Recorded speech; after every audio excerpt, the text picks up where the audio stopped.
ইনকিলাব মঞ্চের আহ্বায়ক তথা ছাত্রনেতাকে জানে শেষের ঘটনায় অভিযুক্ত সীমান্ত পেরিয়ে ভারতে প্রবেশ করেছে বলে অভিযোগ করেছিল বাংলাদেশ পুলিশ। যদিও এই দাবি উড়িয়ে দিয়েছিল ভারত, এবার বাংলাদেশের সেই দাবি ভুল প্রমাণ হলো। কারণ হাদিকে জানে শেষ করার ঘটনায় মূল অভিযুক্ত ফয়সাল করিম মাসুদ নিজেই সোশ্যাল মিডিয়ায় একটা ভিডিও পোস্ট করে জানিয়েছে যে সে এখন দুবাইতে রয়েছে।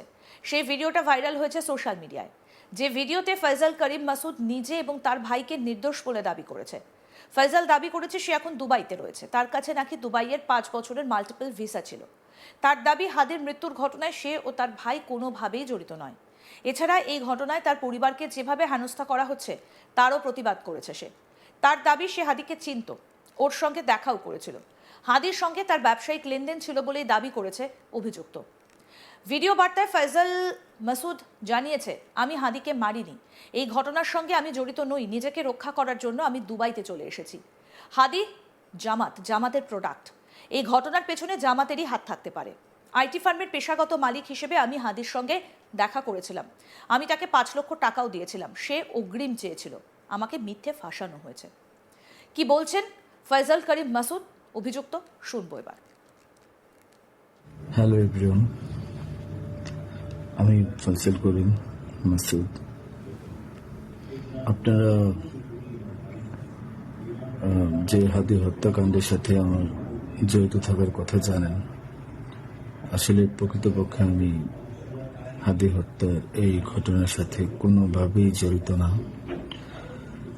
এটা একটা মিথ্যা বানোয়াট, একটা চক্রান্ত, যার কারণে আমি দেশ ছেড়ে চলে আসতে বাধ্য হয়েছি। আমি দেশ ছেড়ে চলে এসেছি, এখন দুবাইতে আছি।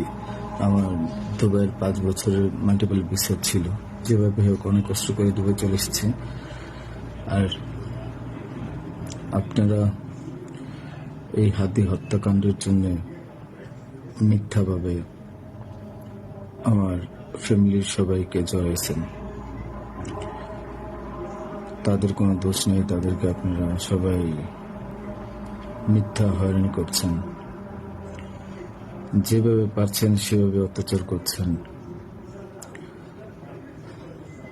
আসলে এটা বলে বোঝানোর মতো না।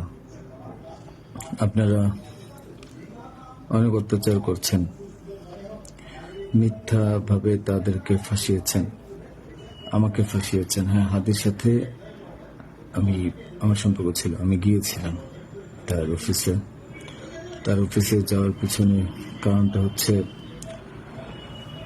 আমি যেহেতু ব্যবসা করি, আমার একটা আইটি ফার্ম আছে, তো দীর্ঘ 10 বছর তো আমি বিজনেস করছি। এই আইটি ফার্মে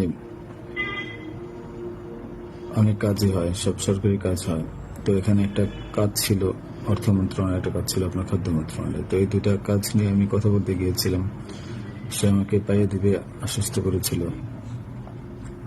আমি তাকে 5 লাখ টাকাও দিয়েছি, অগ্রিম চেয়েছিল, এবং তার এই যে আপনার যে প্রোগ্রামগুলো, এগুলোর ডোনার হিসেবে আমাকে থাকতে বলেছিল, আমি থেকেছি, এবং তার প্রোগ্রামগুলোর জন্য যত টাকা লাগতো আমি দিয়েছি। এবং লাস্ট যেদিন শুক্রবার, ওই দিনে তাকে আমি 10,000 টাকা দিয়েছি তার ওই প্রোগ্রামের জন্য। এখন কথা হচ্ছে, আমাকে মিথ্যাভাবে ফাঁসানো হয়েছে। এগুলা যেহেতু হাদির সাথে জামাতের একটা কানেকশন আগে থেকেই ছিল, ও জামাতের প্রোডাক্ট, তো সেই জন্য জামাতিরা কোনোভাবে এই ঘটনা ঘটেছে। এই বাইকের মধ্যে আমি ছিলাম না, এবং ওই বাইকের চালকও আমার কোনো ছোট ভাই ছিল না। আমাদের 2জনকে মিথ্যাভাবে ফাঁসিয়েছে। এখন কি বলবো, এই জন্য আমার পরিবার ভুক্তভোগী। আমার পরিবারকে আপনারা মিথ্যাভাবে এত জঘন্যভাবে যে অত্যাচারগুলো করছেন, এটা আসলে কাম্য না। আমি এটার প্রতিবাদ জানাই, তীব্র প্রতিবাদ জানাই। এটার একটি সুষ্ঠু বিচার হবে।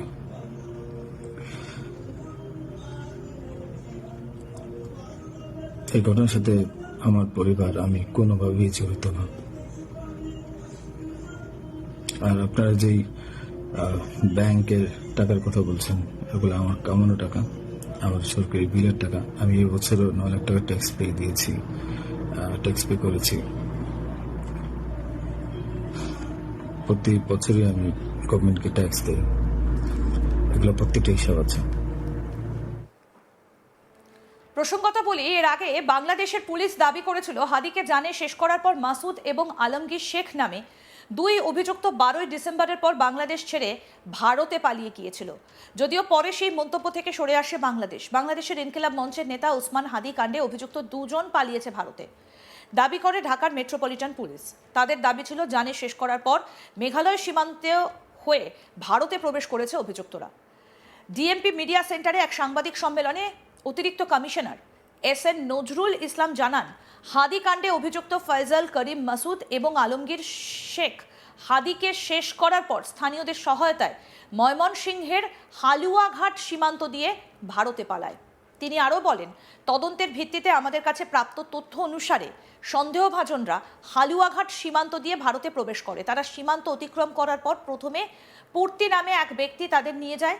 সেখান থেকে পরে সামি নামে এক ট্যাক্সি চালক দুষ্কৃতীদের মেঘালয়ের তুরা শহরে পৌঁছে দেয়। আমরা মেঘালয় পুলিশের সঙ্গে যোগাযোগ করে জানতে পেরেছি তারা পূর্তি এবং সামিকে গ্রেফতার করেছে। কি বলছেন অতিরিক্ত কমিশনার এস.এন. নজরুল ইসলাম, শোনাবো সেটা। ফয়সাল ও আলমগীর ঘটনার পরপরই ঢাকা হতে সিএনজি করে আমিনবাজারে যায়। পরবর্তীতে তারা মানিকগঞ্জের কালামপুর যায়। সেখান থেকে পূর্ব পরিকল্পনা অনুযায়ী একটি প্রাইভেট কারে করে ময়মনসিংহের হালুয়াঘাটে পৌঁছে। ঘটনাটি তাদের পূর্ব পরিকল্পিত ছিল। এই জন্য আসামিদেরকে চিহ্নিত করার পূর্বেই তারা সীমান্ত পাড়ি দিতে সক্ষম হয়।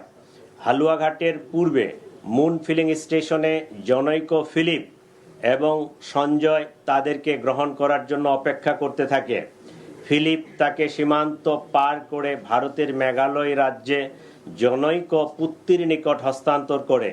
পুত্তি এক ট্যাক্সি ড্রাইভার স্বামীর কাছে তাদেরকে হস্তান্তর করে। স্বামী মেঘালয় রাজ্যের তুরা নামক একটি শহর আছে, সেই শহরে তাদেরকে পৌঁছে দেয়।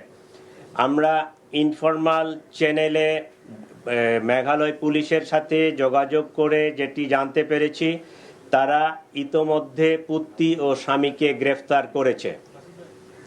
আমরা সন্দেহ করি আসামিদ্বয় অবৈধ পথে সীমান্ত পাড়ি দিয়েছেন। এই ঘটনার সাথে বিভিন্নভাবে জড়িত থাকার কথা স্বীকার করে গ্রেফতারকৃতদের মধ্যে 6 জন স্বীকারোক্তিমূলক জবানবন্দি প্রদান করেছেন এবং 4 জন সাক্ষী।